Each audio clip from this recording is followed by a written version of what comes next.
Hey guys, how's it going and welcome back. So we've got the Marshall MG15CFX. It's a 15 watt amp and it's got an 8-inch speaker in it at 8 ohms. We have some features upon this amp. Obviously your input for your cable or wireless. We have gain, we have bass, mid, treble for the EQing. We have a 2-stage reverb. On this side, with a lot of room from 0 to 12 o'clock, we have a studio reverb, which I quite like. On the other side of the switch, we have a roundabout of spring reverb. I like the studio reverb. So, anyways, shut it off, turn it back on.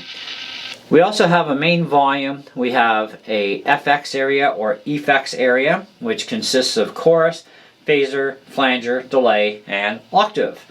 And of course, when you're running gain, low gain like crunch or high gain distortion, you're going to hear a phaser and flanger a lot more than you would on a clean channel, obviously. Delay works on everything. Octave, it works on clean or dirty, doesn't matter kind of thing.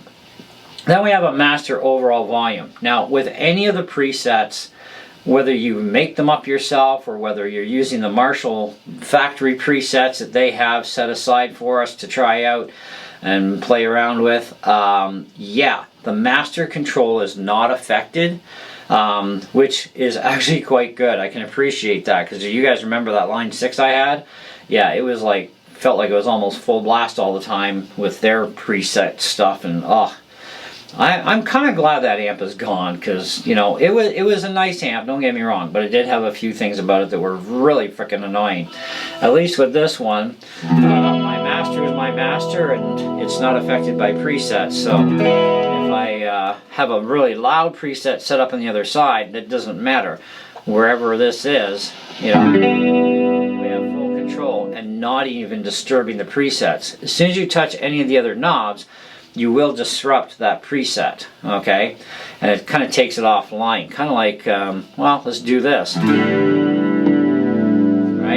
So now, that's a lot louder than it was. Same spot, but because I shifted it and then back again, it's louder, okay? Now, we do have an MP3 jack, so you can play along with your favorite tunes. We've got a headphone jack as well, and foot switch controller. Now, from what I'm reading from the manual, it seems that the foot switch did come with this amp originally, but I guess Long McQuaid never got the foot switch for it. And without that foot switch, you can't use the built-in tuner, from what I'm reading from the manual. And it's kind of like, well, that sucks. So yeah, don't lose your foot switch. And if you do buy this amp used, because it's the only way you can get it now, make sure the foot switch is there and that it's functioning properly too. Especially if you want to use the built-in tuner. Yeah, but otherwise, do whatever. Anyhow, and making a foot switch controller is kind of out of the question. I wouldn't even know where to start with building one because there are 4 buttons on that sucker. It's not like a 2-button system, which is easy to do. It's got 4, and we only got 1 jack input. So yeah, even I'm not going to attempt it. But then again, I rented this amp for now. I haven't decided if I want to buy it. I still may buy it, depending on how the rest of the testing goes. Then we will have a review, because this is not a review, by the way. I want to test this live with the band tonight and see how well it actually does with the rest of the guys involved. And of course I have to say girl as well, because we have a female piano player. But I want to also test it on some different pedals, see how well it takes to pedals on the clean side, see how well it works with an acoustic simulator. Because one of the things I want to do even in church is to start playing electric guitar more often. And although I can plug into the sound system, which is fine, it works better if I had a processor board with a preamp in it for being able to do things correctly and hear things right. So it's kind of a, well, if I have an amp, you know, that can work too. And I do have a cable that can go from the headphone out. And I can have my sound rerouted to the onstage monitor and then still use all this stuff and be still direct into the board that way. So I have the actual cable for that. But Anyways, so the first thing I want to show you guys is how to actually put this to factory settings. Hold down the store button. Now do not let go of this. These two will light up, but once they cycle and you get a green light on the clean side, clean and crunch channel again, you know that you can let go of the store. Okay, but the power button you just got to push in and let go. And now it's reset. And now we're on a factory preset. Now the guitar I'm using for this video, and I will in the review, is my 2022 Les Paul Custom. It has a Probucker 2 in the neck and a Probucker 3 in the bridge. And right now we're on the bridge here. This will be the bridge. And this will be the neck.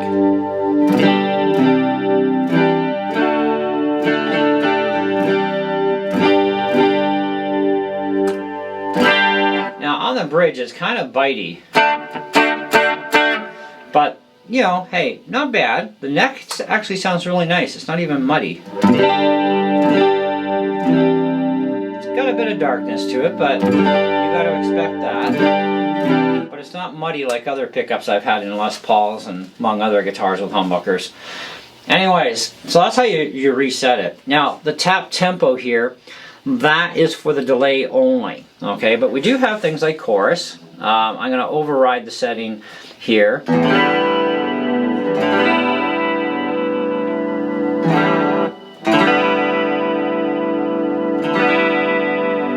it gives like a little wah wah kind of thing. Then we have phaser.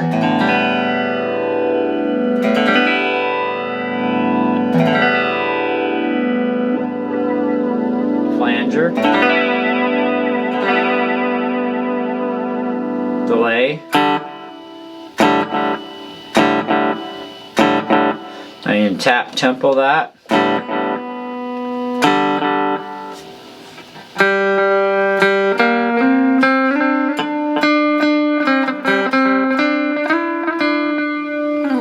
Okay, and then of course we have octave.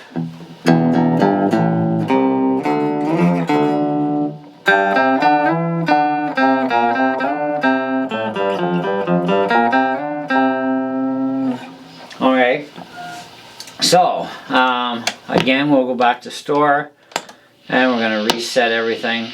I just want to reset it just so that I know for a fact it's where it should be for factory settings. Okay, so a little bit of playing on this, obviously.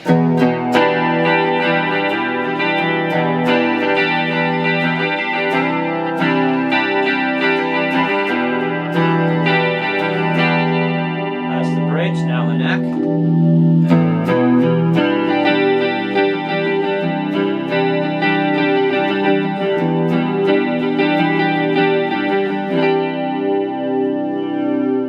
Now the wonderful thing about the master control is it is not affected by any of the presets, so you can run the master up and down all you want and not disrupt that effect. That includes any effects that you make for presets. The master will not be saved and stored as a setting, which gives you a lot better control over the amp, unlike that line 6 thing I had. Okay, so the next channel we have on here is called crunch. So you just press the clean button, goes red now. Now we're on crunch. So we'll go to the bridge.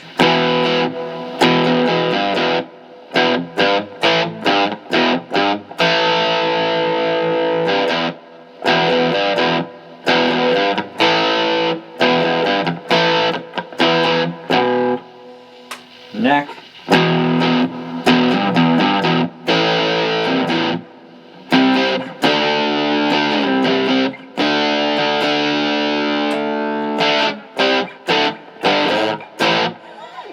Okay, we got Overdrive 1.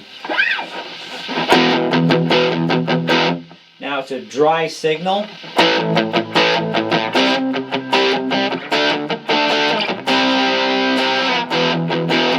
It doesn't matter where the knobs are, it's dry. It's their preset.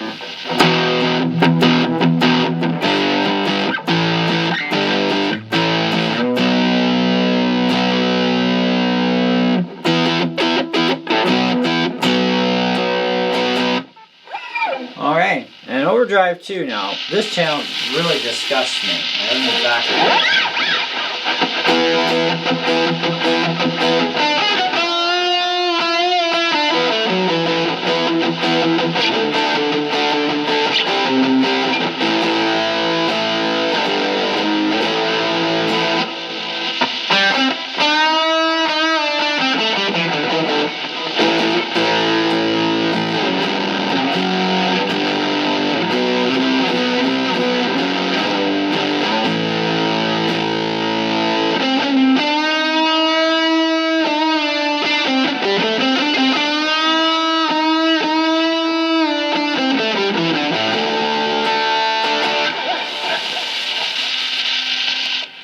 Yeah, I'm not a huge fan of OD2.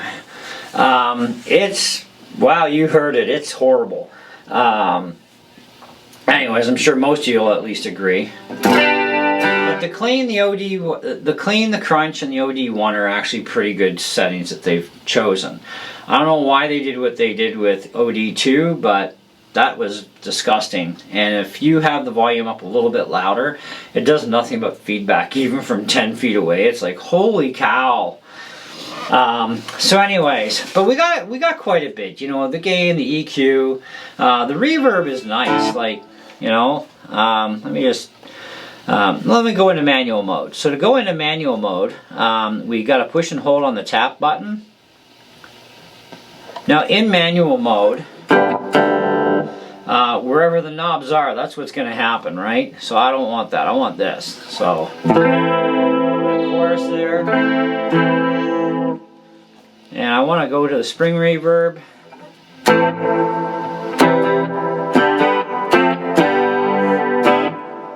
And this is where I can also mess with the EQ.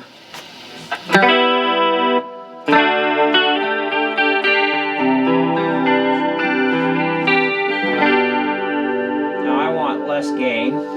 Got a higher volume on clean. I don't want it to break up. It's idle.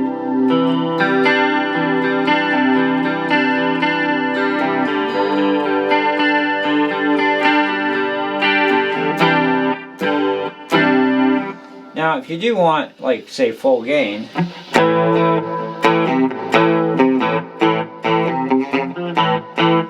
Now that's the funny thing. Gain is part of distortion. I got gain and volume like cranked. I should be getting distortion. So, and I'm also on the manual side of the amp where I should be able to create my own distortion and stuff. But clean is clean, and that's all there is to it, right? So are we really getting that free play? Not really. Anyway, so I can't use it for crunch, but if I go to crunch,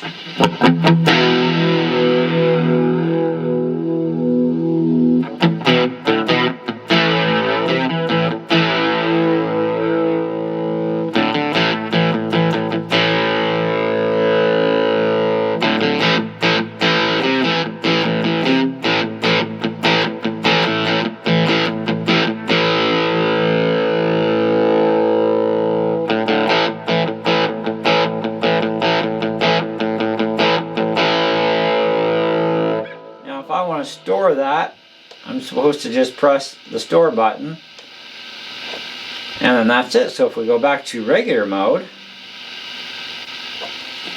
now we're in the preset area.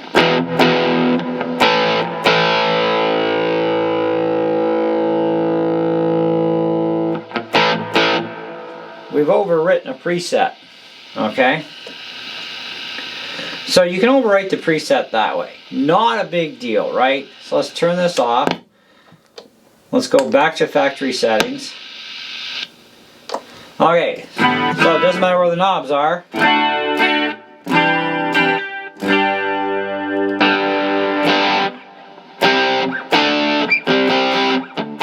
Now we're back to their stuff. So let's say I'm kind of wanting to do this.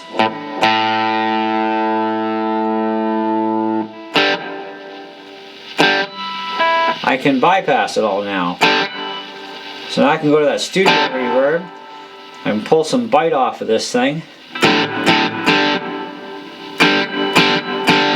So, what I want to point out here that's absolutely stupid is when you're in manual mode, whatever you do overwrites the existing presets. Well, guess what? When you're in preset mode, as soon as you move a knob, you can do whatever you want too on the same thing, exactly the same. And then if you get, once you get the sound you want,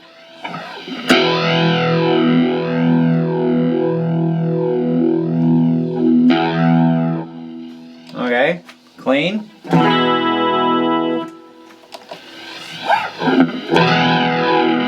You're doing the same flipping thing.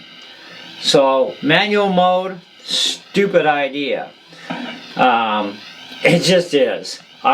Because you saw it yourself on clean.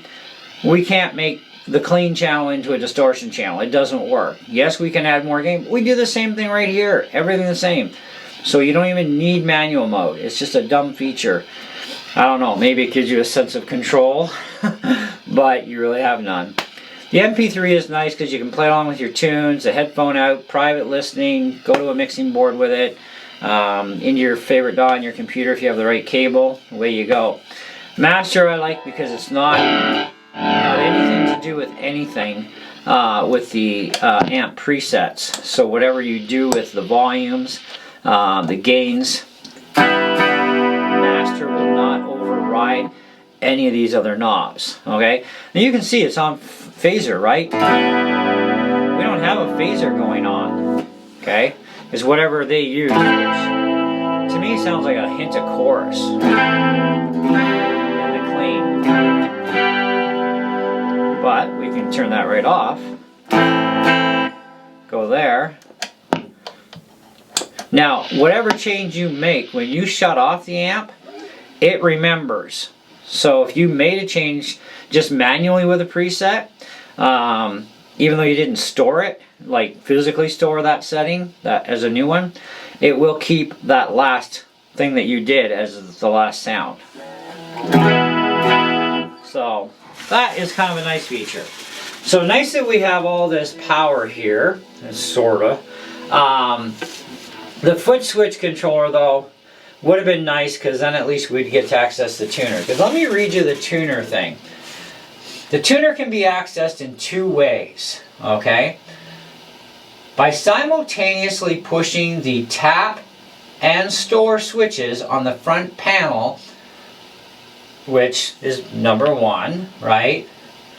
Or assigning the tuner to the foot switch. Note, on factory reset, the first switch on the tuner, or the first switch on, the tuner is already assigned to foot switch number 4. So by factory default, when you reset this thing and you just, factory defaults, you have no access to that tuner. It's already gone to the foot switch, okay, on switch number 4. It's 4 switches on the switch. Again, we don't have the Marshall foot switch for this. Alright, then it says assigning the tuner to a foot switch is carried out like any other switch store. To assign the tuner to the foot switch, hold down the tap and store switches and press the chosen foot switch you wish to assign it to. The digital display will swirl to show that the foot switch has been assigned. You can then release the foot switch on the front panel switch. And I'm like, okay, but all that's telling us is we can assign it to whatever switch we want, or we can deal with the fact that by factory default it's already on switch number 4, allowing you 3 other switches to do whatever. So you cannot manually use the tuner at all without that foot switch. No foot switch plugged into the amp, no tuner access. So keep that in mind when you're buying this as a used amp. Now, if you're buying used from Facebook Marketplace, Craigslist, eBay, whatever, okay, because you can't buy this amp brand new anymore. It's been over 10 years it's been on the market. It's long gone now, so you can only get these used. I wouldn't pay more than 80 bucks tops, and hopefully the foot switch is with it and it still functions correctly. Make sure you thoroughly check out gear when you buy it. Some people don't. They just go, oh, that's a good deal. I'm going to buy that. Yeah, then you get screwed maybe. it always pays to make sure you thoroughly check before you hand over the cash. Now, of course, this came from Long McQuade. They don't have the foot switch for it. So anyways, and I don't even know if I can get a foot switch, but do you know what? I don't really honestly care for me, because I don't use built-in amp tuners. I don't like them to start with. So for me, I don't really care.